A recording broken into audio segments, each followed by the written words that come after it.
எனக்கு அன்பான கர்த்தருடைய பிள்ளைகளே, எல்லாரும் எப்படி இருக்கிறீங்க?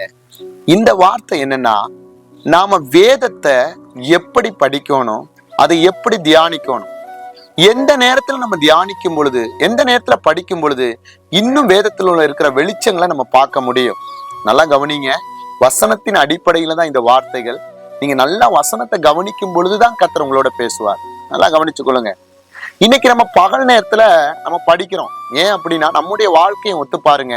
காலையில எழும்புவீங்க, ஆபீஸ் போவீங்க, இல்லாட்டி வேலைக்கு போவீங்க, இல்லாட்டி பாருங்க ஏதோ ஒரு காரியத்துல காலை நேரங்கள்ல நீங்க ரொம்ப பிஸியா இருப்பீங்க. அதுக்கப்புறம் பகல் நேரத்துல நீங்க பைபிள் படிப்பீங்க, டிராவல்ல இருப்பீங்க. ஒருவேளை ஃப்ரீயா இருக்கிற பிள்ளைகள்ன்றது குறைவானவர். எல்லாருமே வேலைகள்ல கொஞ்சம் பிஸி. அப்ப உடனே என்ன செய்வீங்க? பைபிள ஒரு 5 அதிகாரம், ஒரு 4 அதிகாரம், 3 அதிகாரம் படிப்பீங்க. படிச்சுட்டு அதுல ஒரு ஆண்டவர் ஒரு வார்த்தையை பேசியிருக்காரா, அதை தொட்டு அதை எடுத்து நோட் பண்ணிட்டு நீங்க என்ன செஞ்சிருவீங்க? முடிச்சிருவீங்க. என்னைக்குமே பைபிள் படிக்கிறது வேறு, அதை தியானிக்கிறது வேறு. நீங்க தியானிக்க உங்களுடைய இரவு நேரத்துல வேதாகமத்துக்குன்னு நீங்க ஒரு சில மணி நேரங்கள் நீங்க ஒதுக்கணும். அது எந்த நேரமா கூட இருக்கலாம். நீங்க அங்க ஒதுக்கி என்ன செய்யணும்னா, அன்னைக்கு நீங்க பைபிள்ல ஆவியானவர் உங்களுக்கு சில டாட்டுகளை கொடுப்பாரு. நான் வேதத்தை எடுக்கும் பொழுது இந்த புஸ்தகம் படிச்சா நல்லா இருக்குமே, இல்லாட்டி இந்த புஸ்தகத்தை நான் ஆராய்ஞ்சா கொஞ்சம் நல்லா இருக்கும், இல்லாட்டி நீங்க வேலை செஞ்சுட்டு இருப்பீங்க, இல்லாட்டி ஒருவேளை பைக் ஓடிட்டு இருப்பீங்க. அப்ப திடீர்னு ஆவியானவர் உங்களுக்கு ஒரு டாட்டை கொடுப்பாரு, இந்த புஸ்தகத்தை நான் இன்னைக்கு கொஞ்சம் படிக்கணும், இல்லாட்டி இந்த காரியத்தை குறித்து படிக்கணும். ஏதோ ஒரு தலைப்பை கொடுத்து உங்களுக்கு ஒரு டாட் கொடுப்பாரு. அதை நீங்க உடனே என்ன செய்யுங்க? ஒரு பேனாவுல எழுதி அதை நோட் பண்ணுங்க. இல்லாட்டி உங்க சிந்தையில இல்லாட்டி போன்ல ஏதாவது ஒண்ணு ரீஸ்டோர் பண்ணிருங்க, சேவ் பண்ணிருங்க. நீங்க சேவ் பண்ணிட்டு நீங்க நல்லா கவனிங்க. என்ன செய்யணும் அப்படின்னா, உங்க வேலைகள்லாம் முடிச்சு இரவு நேரத்துல வரும் பொழுது நீங்க முதல்ல ஆண்டவர்கிட்ட ஒப்புரவாகுங்க இந்த பைபிள் படிக்கிறதுக்கு முன்னாடி. ஏன்னா நீங்க ஒப்புரவாகாம பைபிள் எடுத்தீங்கன்னா உங்களுக்கு அந்த வார்த்தைகள் ஞாபக சக்தி நிக்காது. பிசாசு அதை அப்படியே கட்டி வச்சிருவான். உங்களுக்கு தெரியாது, பின்னாடி ஆவிக்குரிய யுத்த களமும் நடக்கும். வேதத்தை படிக்க படிக்க அவனுக்கு நமக்குமான யுத்தம் நடந்துட்டே இருக்கும், வசனம் உள்ள போக போக.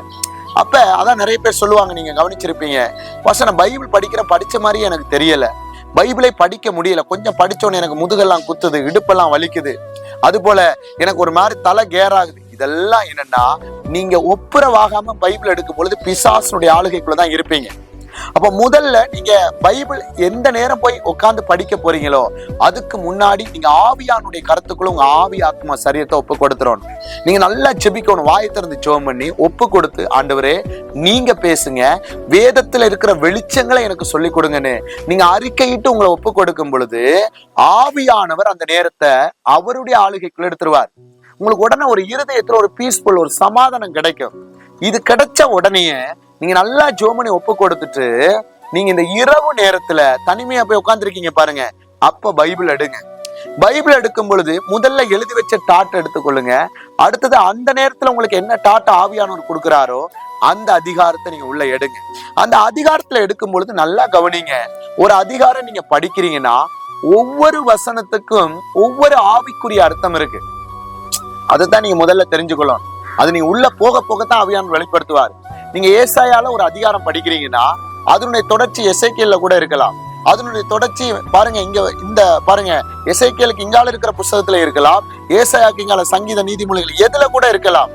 ஆனால் ஒவ்வொரு வசனமும் ஒவ்வொரு அதிகாரத்தோட தொடர்புடையது.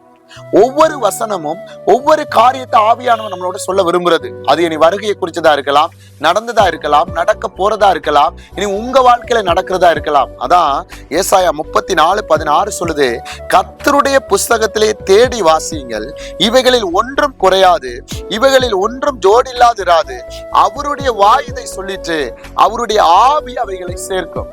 அப்படின்னா நம்ம தேடி வாசிக்கணும். நீங்க ஆதியாகமத்துல உள்ளதை வெளிப்படுத்தல கொண்டு வந்து மறைச்சிருப்பாரு, வெளிப்படுத்தல உள்ளதை ஏசாயால மறைச்சிருப்பாரு, ஏசாயால உள்ளதை தானியேல்ல மறைச்சிருப்பாரு. அப்ப நம்ம ஒவ்வொரு வசனமும் ஒவ்வொரு காரியத்தை தொடர்புடையது. அதுக்குரிய ஆவிக்குரிய அர்த்தங்கள் என்னன்றதை முதல்ல உங்க சிந்தைக்கு கொண்டு வந்துருக்கு. உங்க சிந்தைகளை கொண்டு வந்து அதை நீங்க தியானிக்க ஆரம்பிங்க. நீங்க ஒவ்வொரு அழைப்பை பெற்றிருக்கீங்கன்னா உங்களுடைய பார்வைகள் இந்த வேதத்துல வெவ்வேறா இருக்கும். இப்ப சுவிசேஷகனுடைய பார்வை இந்த வேதத்தை படிக்கும் பொழுது அவனுக்கு சுவிசேஷத்தை சார்ந்துதான் இருக்கும். மேய்ப்பனு கூறிய அழைப்பை பெற்றவன் பைபிளை படிக்கும் பொழுது மேய்ப்பனுக்குரிய காரியத்துல ஆவியானவர் பேசுவார். ஒரு தீர்க்கதரிசியானவனுக்கு தீர்க்க தரிசனத்தை குறித்ததான வார்த்தையை தான் பேசுவார். அப்போஸ்தலனுக்கு அப்போஸ்தலனை குறித்ததான், போதகனுக்கு. உங்களுடைய அழைப்பு எப்படியோ உங்களுடைய பார்வையில் வேதத்துல அப்படித்தான் இருக்கும். ஆனால் எல்லாத்துக்கும் முடிவு ஜனங்களை ஆண்டவர்கிட்ட கொண்டு போறதானே ஒழிய பார்வைகள் தான் வெவ்வேறா இருக்கும். அப்ப நீங்க எந்த அழைப்பா இருக்கோ அந்த புஸ்தகத்துலதான் கர்த்தர் உங்களோட பேசுவார். அதுல நீங்க குழம்பவே கூடாது. தீர்க்க தரிசனம் உங்களுக்கு எந்த பைபிள் எடுத்தாலும் தீர்க்க தரிசனத்தை குறித்து தான் பேசுவார். ஆனால் அதுக்குள்ள இருக்கிற மறைபொருளை வெளிப்படுத்துவார், அதுக்குள்ள இருக்கிற ரகசியத்தை வெளிப்படுத்துவார். அப்ப நீங்க தனிச்சிருந்து அந்த ஒரு வசனத்தை தியானிக்கணும். இந்த வசனத்தை குறித்து எங்க இருக்கு? நீங்க இந்த நவீன பைபிள்கள் நவீன கால போன்களை விட தேடி வாசிங்க. வசனம் சொல்லுது, கர்த்தருடைய புஸ்தகத்திலே தேடி வாசிங்க, கையை தட்டி படிங்க, நிறைய ஆராய்ங்க. அதை ஆராயும் பொழுது கர்த்தர் சில டாட்டுகளை கொடுப்பாரு. ஓகே, இந்த வசனம் இதுக்குரியது, அந்த வார்த்தை இதுக்குரியது அப்படின்னு சில டாட்டுகளை கொடுக்கும் பொழுது நீங்க அதை படிக்க படிக்க என்ன ஆகும்னா கர்த்தர் உங்களோட பேசுகிறவரா இருப்பாரு. அப்ப நீங்க நல்லா கவனிங்க, வேதத்துல இருக்கிற வெளிச்சங்களை நீங்க படிக்கணும்னா நீங்க ஆவியானவரோட இருந்து, ஏன்னா வார்த்தை ஆவியானவர் தானே எழுதுனது. ஆவியானவர் உங்களோட இருக்கும் பொழுது அவர் உங்களுக்கு தேடி பாருங்க வாசிக்க உதவி செய்வாரு. அதான் சங்கீதத்துல தாவீது சொல்றாரு, நாள் முழுவதும் உடைய வேதத்துல நான் பிரியமா இருக்கேன்.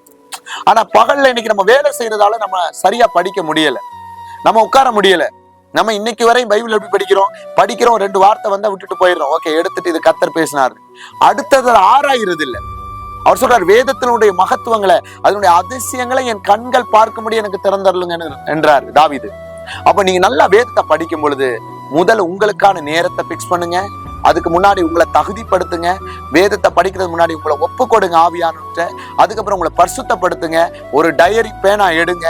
அந்த அதிகாரத்தை படிக்கும் பொழுது அந்த வசனம் உங்களுக்கு ஆவியானவர் பேசுறது எழுதுங்க. அந்த வசனத்தோட ஒத்த வசனங்களை நீங்க என்ன செய்யுங்க, தேடி ஆராயுங்க. மற்றவங்களுடைய செய்திகளை பார்த்து காப்பி அடிக்காதீங்க. மற்றவங்களோட பார்த்து நீங்க என்ன செய்யாதீங்க, உங்க மேல இருக்க தரிசனத்தை எடுத்து போடாதீங்க. உங்களுக்குரிய காரியத்தை நீங்க விளக்குங்க. கர்த்தர் உங்களை கொண்டு கர்த்தர் சொல்றதை நிச்சயமா ஜனங்களுக்கு சொல்லித்தான் ஆவார். அவங்களுக்கு கொண்டு சொல்றதை சொல்லித்தான் ஆவாரு. அவங்களுடைய வார்த்தைகளை நம்ம கேட்டு அதுல பலப்படலாமே ஒழிய அதை காப்பி அடிச்சு நம்ம பிரசங்கம் கொடுத்துடக்கூடாது. அதை காப்பி அடிச்சு என் வாழ்க்கைக்கு எடுத்துடக்கூடாது. ஏன்னா அவர்கள் அழைக்கப்பட்டது வேறு, நீ அழைக்கப்பட்டது வேறு. அவர்கள் தெரிந்து கொள்ளப்பட்டது வேறு, நீ தெரிந்து கொள்ளப்பட்டது வேறு. அதான் உன்னுடைய அழைப்பிலையும் உன்னுடைய தெரிந்து கொள்ளுதலையும் உறுதியா இருன்னு பேதுரு எழுதுறார். 2 பேதுரு 1:10 எழுதுறார். அதனால நீங்க என்ன செய்யுங்க, வேதத்தை இப்படி படிச்சு பாருங்க, தியானிங்க. அந்த வசனத்துடைய அர்த்தம் என்ன, இதுல சொல்லப்பட்ட அர்த்தம் அப்படியே படிச்சிடக்கூடாது. ஆவிக்குரிய அர்த்தம் என்ன, ஆவியானவரது குறிச்சு என்ன சொல்றாரு, நீங்க கொஞ்சம் அப்படியே திங்க் பண்ணுங்க, கொஞ்சம் அப்படியே உள்ள கொண்டு போங்க. ஆவியானவர்கிட்ட கேளுங்க, உதவி செய்யுங்கன்னு. அதே வசனத்தை நீங்க தட்ட கர்த்தர் கொடுப்பாரு. ஏன்னா ஆவியானவர் உனக்கு அந்த டாட்டை கொடுத்தா அவர் நிச்சயமா விளங்கப்படுத்தி என்ன செய்வாரு, தருவாரு. இதை தவிர வேதத்தை படிக்கும் பொழுது உங்களுக்கு வேற ஏதாவது டவுட்டுகள் இருந்தா எனக்கு கமெண்ட் செக்ஷன்ல தெரியப்படுத்துங்க. இன்றையிலிருந்து இப்படி படிக்க வாங்க. இன்னும் ஏதாவது கேள்விகள் இருந்தா எங்களுக்கு அதை தெரியப்படுத்துங்க. நான் அதை குறிச்சதான வார்த்தைகளை நான் போட விரும்புறேன். தொடர்ந்து எங்களோட நீங்க பிரயாணம் பண்ண விரும்பினா, எங்க ஊழியத்துல சேர்ந்து நீங்க ஆவிக்குரிய சத்தியத்தை அறிஞ்சு கொள்ள விரும்பினா, தேவனோட நடக்க விரும்பினா, எங்களுடைய வாட்ஸ்அப்ல நீங்க என்ன செய்யுங்க, மெசேஜ் அனுப்புங்க. நாங்க உங்களுக்கு கூகுள் மீட்னுடைய லிங்க் அதுல ஷேர் பண்றோம். ஒவ்வொரு நாளும் பிரேயர்கள் நடக்குது. இதனுடைய வெளிச்சங்களை நாங்க என்ன செய்யறோம், இன்னும் விவரமா அங்க என்ன செய்யறோம், விளங்கப்படுத்த கர்த்தர் கிருபை செய்யறாரு. அதுல வாங்க, நம்ம ஆண்டவருக்காக எழும்புவோம். கர்த்தர் பெரிய காரியத்தை செய்வாரு. சோர்ந்து போகாதீங்க. இன்னைக்கே உங்க வேதத்தை படிக்கிறத ஸ்டார்ட் பண்ணுங்க. இன்னைக்கு இரவே நீங்க தியானிக்க உட்காருங்க. கர்த்தர் நிச்சயமா பெரிய காரியத்தை செய்வார். God bless you.